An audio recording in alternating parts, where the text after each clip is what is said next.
Now, the latest from ITV News Meridian with Sangeeta Barbara and Fred Dinage.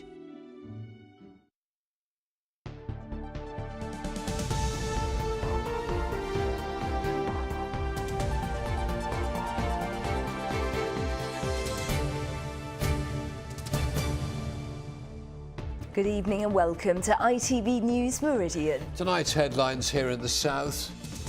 Please don't stare at my daughter. A mother's plea for better understanding and acceptance of facial disfigurements. A thank you letter from the Prime Minister. The parents who've not stopped helping others since the death of their son.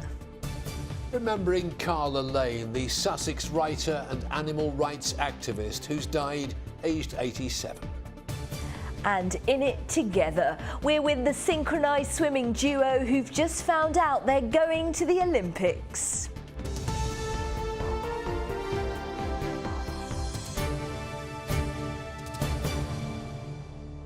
Good evening. A mother from Wiltshire says there needs to be more understanding and acceptance of people with facial disfigurements after her daughter was born with a rare condition. 1-year-old Brianne Carter has a cleft lip and palate, and doctors say her skull didn't develop properly in the womb. Her mother says stares and comments from strangers have, on occasion, left her feeling scared to leave the house. Ellie Louise Ringe has the story. Brianne Carter is a happy, healthy toddler with a love of Iggle-Piggle.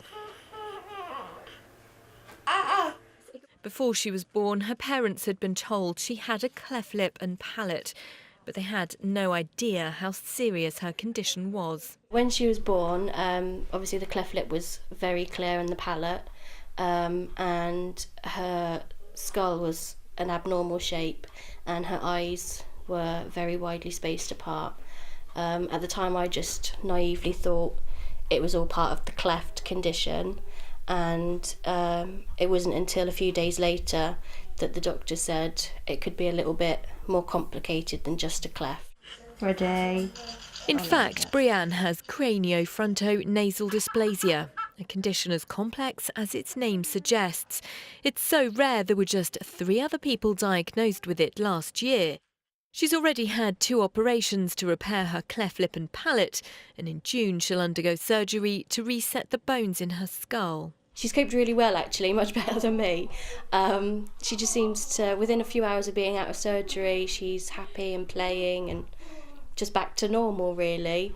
But Stephanie says that the reaction of strangers has been far harder to cope with. When I take the children to school in the beginning, I used to sort of make sure the hood was over the car seat and sort of have her pointing towards me so that not many people could see her and things. Some days I just don't have the strength to deal with the looks and the comments, and it's just easier not to deal with it and just stay at home out of the way and then pretend everything's fine. And that's what I want to change. I don't want to have to gee myself up to leave the house to do a bit of shopping or take Brianne to the park. I hope that she's going to be a strong, confident child that just says to the world, I am who I am. If you don't like me, look away. You know, I just want her to have the confidence in herself because she is beautiful, and just because she looks a bit different, everybody looks different. And this is the message Stephanie says she's desperate to get across. She hopes that with more understanding, society will be kinder to a little girl going through so much. Ellie Louise Ringe, ITV News. In other news, a double-decker bus had its roof ripped off after it crashed into a railway bridge in Basingstoke this afternoon. It happened on Chapel Hill shortly before 2 o'clock. 2 passengers were on board at the time of the crash, but no one was injured. Stagecoach say safety is their absolute priority and they're investigating the incident. A 20-year-old man has died in Brighton after falling from a balcony. Police were called to flats on Withdean Rise off London Road this morning. The man's family have been informed. The parents of a teenager from Sussex who tragically died have won a special award from the Prime Minister for their work to save the lives of other young people. Yes, Connor Saunders was injured outside a shop in 2012. His family set up a foundation to provide first aid training and heart defibrillators to schools. Well, now David Cameron has named them among his points of light. Malcolm Shaw has the story. I think the nice part about it is the fact that it's 4 years since Sean and Duran Saunders from Woodingdean in Sussex lost their son in the most tragic of circumstances. But every day they still feel his loss acutely. Connor was 19 when he was punched outside a convenience store in Rottingdean. He hit his head on the ground and died from brain injuries the next day. He truly was the most giving, caring person we've ever been blessed to meet, ever. He was the glue that held us together as a family here. He was the youngest, and he will always be the glue that holds us together. You know, we still ask, what would Connor want? What would he be saying? What would he do? And that's why we do what we do. You punched him just once. One punch. Determined that some good should come out of their devastating loss, the family established a foundation in Connor's name. It's already provided first aid training for 4,000 young people and given heart defibrillators to 35 schools and sports clubs. we're just adamant that his life won't be in vain. He'll never be forgotten, and we'll beat the drum to make sure that people never forget him. And you know, if we can do good in the process, then you know we're happy. That's definitely helps, doesn't it, with our healing. So we'll keep doing the good. Now the Saunders life-saving work has been commended by the Prime Minister himself. David Cameron has given them one of his Points of Light awards, saying their courage is truly inspiring. It's very humbling for us to accept this on behalf of the foundation, because it's not just us, Malcolm, it's friends and family. They've all helped us. It was only after Connor's death that his parents discovered he'd registered as an organ donor, giving the gift of life to 5 other people. His family are determined to honour his memory by continuing his legacy. Malcolm Shaw, ITV News, Woodingdean. A South West Trains employee has been suspended after a message was displayed on a train encouraging people to leave the EU. A passenger spotted the words "Vote Out" on a sign in the window. The company says it's investigating. The Brighton Pavilion MP has announced she intends to stand for the leadership of her party. Caroline Lucas, who was re-elected in Pavilion last year, led the Green Party for 4 years before deciding to quit to concentrate on the constituency. Now she says she wants the post on a job share basis. You're watching ITV News here in the Meridian region. Coming up. Do you know someone special who deserves a night out with the stars? Pens and papers at the ready as nominations open for the Pride of Britain Awards. So if you know somebody amazing, don't be shy, nominate them at prideofbritain.com. Oh, we love Simon Cowell. And for more on all of our stories, head to itv.com/Meridian. You can call us on 0808 1010 095 or get in touch via Facebook or send us a tweet at ITV Meridian.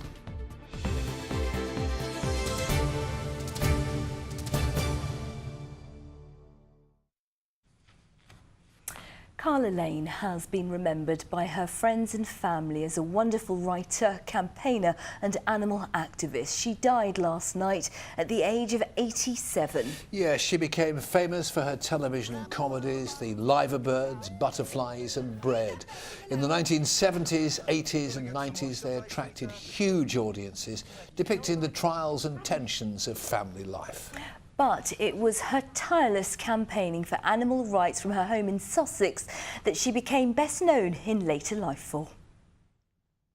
Well, Sue Baumgart from Brighton Animal Actions in our office in Brighton. Sue, thanks for being there. You knew her well. Carla's been described as a champion of animal welfare, and she was a tireless campaigner, wasn't she? Yes, she was, certainly was. We met at the Shoreham Harbour live export protests against the export of veal calves and lambs, And she was there, I would say, most days, and we both had megaphones and were campaigning side by side, and we became friends. And she was a lovely lady and absolutely committed to animal welfare. She was indeed. I mean, I met her several times at the animal sanctuary she ran at her home at Horsted Canes in Sussex for 15 years. She did amazing work there, didn't she? It was an extraordinary place. It was wonderful, wonderful for the animals, out in the country, lovely big fields. She had all sorts of animals there, from birds to cattle. She was given 40 veal calves, were dumped on her by angry farmers at one point, and she managed to look after them. And she had seagulls, rescued seagulls there that wouldn't be able to fly off anymore. It was just a lovely environment, and she adored the place. She felt so strongly about animal welfare, she even returned her OBE to the then Prime Minister Tony Blair in 2002 in protest at animal cruelty. Yes, well, an OBE had been given to somebody who was running Huntingdon Life Sciences, a big animal testing laboratory, and she was so opposed to vivisection that she said, I'm not going to share an award with somebody like that. So that was it. She gave it back, a wonderful woman of principle. She'll always be remembered for writing wonderful TV sitcoms like The Liver Birds and Bread, but one suspects she'd rather be remembered for her work with needy animals. Yes, I would say so. That was her biggest love, and that's what she gave her life for towards the end. All the time it was to do with the animals and how they were, the animals in her house, the animals at her sanctuary. And so, yes, I'm sure she was an animal person. Just like yourself, Sue Baumgart, Yes. thank you so much for talking to us. Thank you. Carla Lane, sadly missed. Now, many refugees and migrants adapt successfully to life in the UK, but many also miss the lives that they've left behind. When they reach here, they often live in urban areas and miss rural life and the countryside. But now, a charity is helping people reconnect with the natural world by organising day trips to a local farm. The scheme also hopes to help refugees forget about their problems, as Tanya Mercer will tell us. It is the simple things in life that make us feel grounded. A day in the countryside with fresh air, something that many of us take for granted, and yet for this group of refugees is so rare. Mohammed comes from northern Iraq. He fled from his rural home when war broke out and many of his friends and family were killed. I'm so happy, and it just reminds me how in my country, because I come from the place where all people there is farm. So it reminds you of home? Yeah. And did you used to work with animals? I did work with sheep and goat. This day is all about connection, exercise, teamwork and a sense of fulfillment. So we enjoying coming here just to chilling out, and it's very nice, and the kids enjoy as well. So they haven't seen the goats and the sheep, so they like it. Yeah, they are happy. Many refugees will live in towns and cities. Many are scared to venture into the countryside or simply can't afford the expense. A charity organises these days to give people a physical and a mental escape.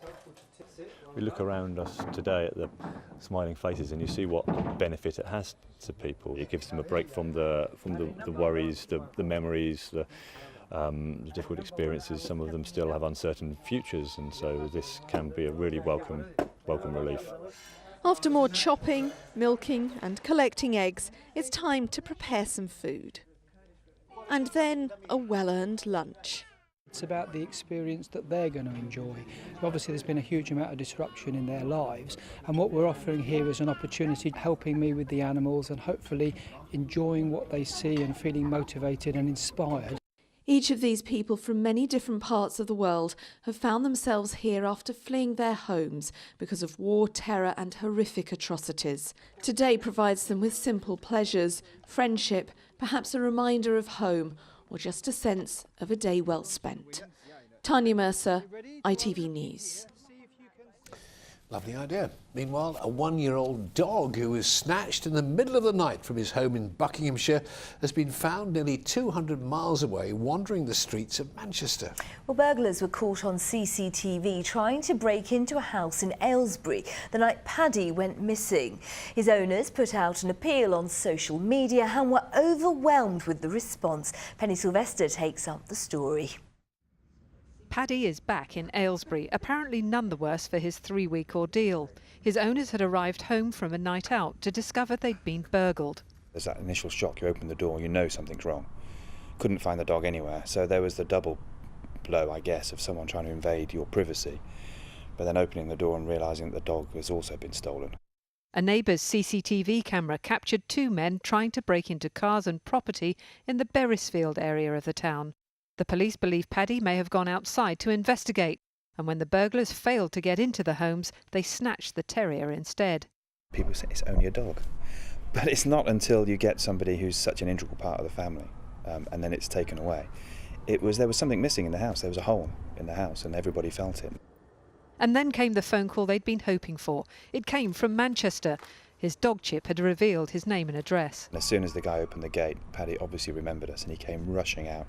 Didn't know who to say hello to first. He was rushing backwards and forwards. And Paddy is not very vocal, but he was kind of little squeals every now and again and lots of licks. And from my perspective, it was just a lovely feeling. Paddy's plight went on social media and it went viral. The original posting was shared more than 100,000 times. As soon as we put anything up on Facebook that there was a potential sighting, people were jumping in their car and they were going out looking, they were walking around with their kids, calling out his name, squeaking toys to try to get him. It's absolutely amazing. He is part of our family and we love him so much and we missed him so much. We still can't believe that he's home. He's being very spoiled at the moment. And the couple are urging all dog owners to make sure their pets are microchipped, so if they're lost, there's a good chance they'll be found. Penny Sylvester, ITV News, Aylesbury. Good advice and good to see Paddy doing so well there. Now, it's billed as one of the most inspirational events in the television calendar, and there's no doubt that the Daily Mirror Pride of Britain Awards is the night for celebrating ordinary people who've done extraordinary things. Well, now it's your chance to nominate someone very special who goes above and beyond to help fundraise in their community, someone who deserves recognition and perhaps a night out they'll never forget. Well, get a pen and paper ready. We'll have details on how to nominate someone after this reminder of what the winner from the South could be looking forward to. And here's a face you might just recognise.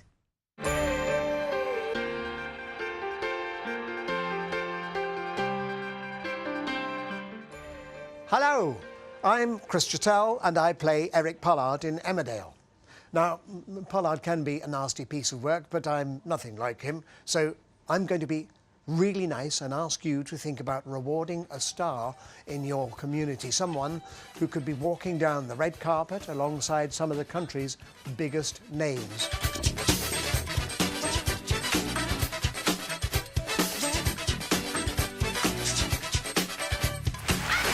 And the ITV Meridian region needs your help to find amazing fundraisers for this year's Daily Mirror Pride of Britain Awards. If you know a special person who devotes their time to raising money for a really worthy cause, your nomination could set them on the path to being crowned our regional winner.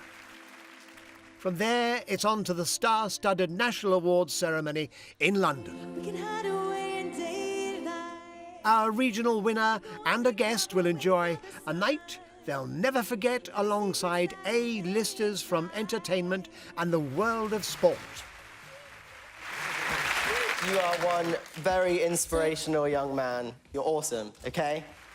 A night of inspirational stories will culminate in the overall UK fundraiser being crowned and joining everyone proclaimed the Pride of Britain on stage. And we've got some heavyweight backers for this year's category who know talent when they see it. Britain's Got Talent and Britain's got many, many unsung heroes, and the search is now on to find someone special for this year's Pride of Britain Awards. So if you know somebody amazing, don't be shy, nominate them at prideofbritain.com. And no, Simon, you can't nominate yourself. Yes, I can. No, you can't. Yes, I can. No, you can't. I will. So, If you know someone who works tirelessly to raise funds for a great cause and really deserves to be our winner this year, we want to hear from you. Back to the studio for more information. Thanks very much, Chris. Yes, we do want to hear from you. It could be an individual who comes up with creative and offbeat ideas to raise cash, or maybe it's their passion and dedication that really inspire others to give. Well, you can nominate an individual by going to itv.com/Pride of Britain, and you can also nominate in branches of TSB. Well, the person you nominate must be aged 16 or over and available to be filmed and have their story told here on ITV Meridian. If you're under 18, please get permission from your parent or guardian before you nominate. And if your chosen nominee is under 18, please make sure you ask their parent or guardian first. Nominations are open now and close at 1 minute to midnight on Friday the 2nd of September 2016. And terms and conditions can be found at ITV.com. Well, now the Rio Olympic Games edge ever closer, and in many disciplines athletes are finding out if they've done enough to make the GB squad. Well, today in Aldershot, the names of the synchronised swimmers were announced. Olivia Federici from Hampshire and Katie Clark from Berkshire. Our reporter Divya Kohli was there.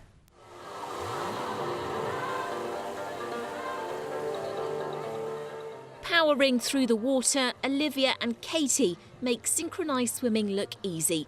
And maybe that's why they've been selected for Team GB for the Olympic Games in Rio this summer.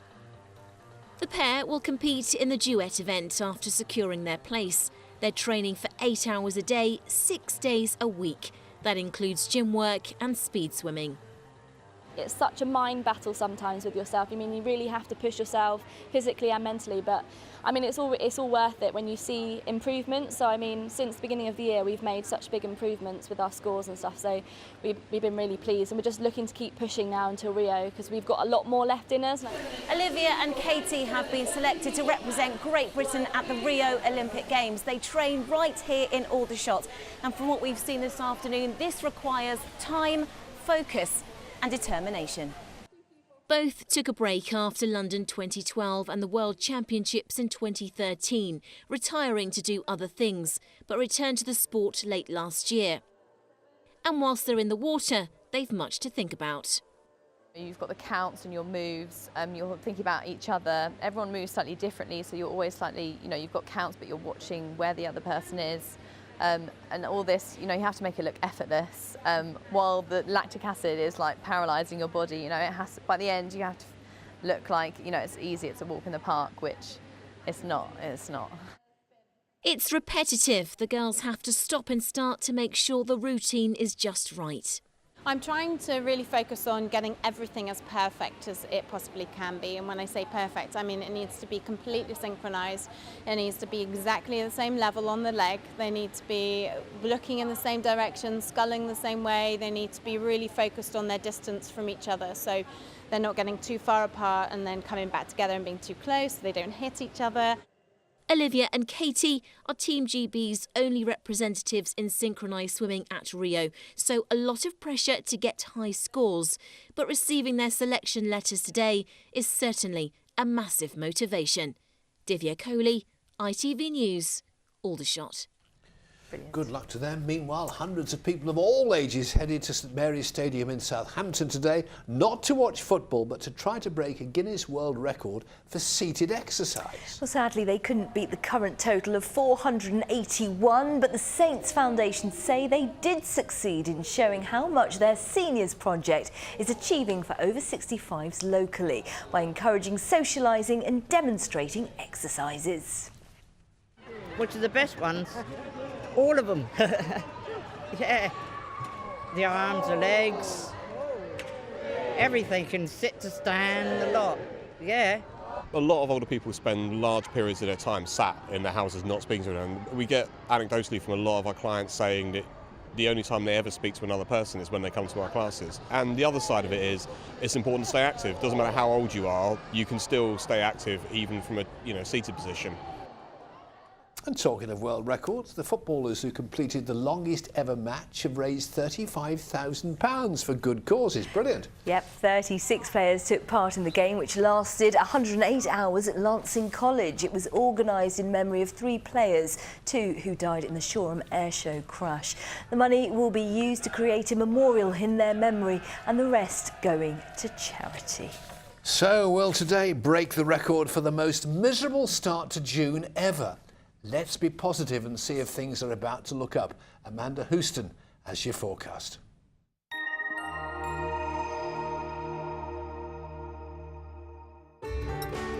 From blizzards to pool, driving through Europe. Eurotunnel the Shuttle sponsors ITV Meridian weather. Hello again. So the meteorological summer got off to a cloudy and a dreary start, but things are improving over the next few days. Will be a little bit of drizzle throughout tonight, but then for most of us becoming drier and brighter tomorrow. And as we edge towards the weekend, temperatures will be improving also. Now today we had that area of low pressure out to Europe, and that was feeding in all of that cloud. We've seen some outbreaks of rain, and you can see because of the positioning of that high pressure and that low, it's bringing in a fairly brisk northeasterly airflow too, really taking the edge off those temperatures. Now as we go through the rest of tonight, we hold on to a lot of that cloud. Still thick enough to give us a few spots of drizzle, but for most of us becoming dry as we edge overnight. But because we hold on to that cloud, it means for tomorrow morning, once again, it is going to be a dismal and a grey start to the day. Now, there's still a chance of 1 or 2 showers throughout the morning, especially along the coast there. But as the day goes on, for most of us, it will improve. Bright or sunny spells developing and not feeling too bad either. We're looking at highs there of 17 degrees, that's 63 in Fahrenheit. And then on Friday, it is looking rather cloudy, but for the weekend, sunny spells, scattered showers, and it will be feeling much warmer too. Eurotunnel the Shuttle sponsors ITV Meridian weather. Keeping a close eye on summer. The Pollen Count, sponsored by Ilogy Eye Drops. So if you are sensitive to grass pollen, well, there will be low traces of it underneath the cloud throughout Wednesday and Thursday, but with more in the way of sunshine coming our way, the count will climb back up to moderate. Bye-bye.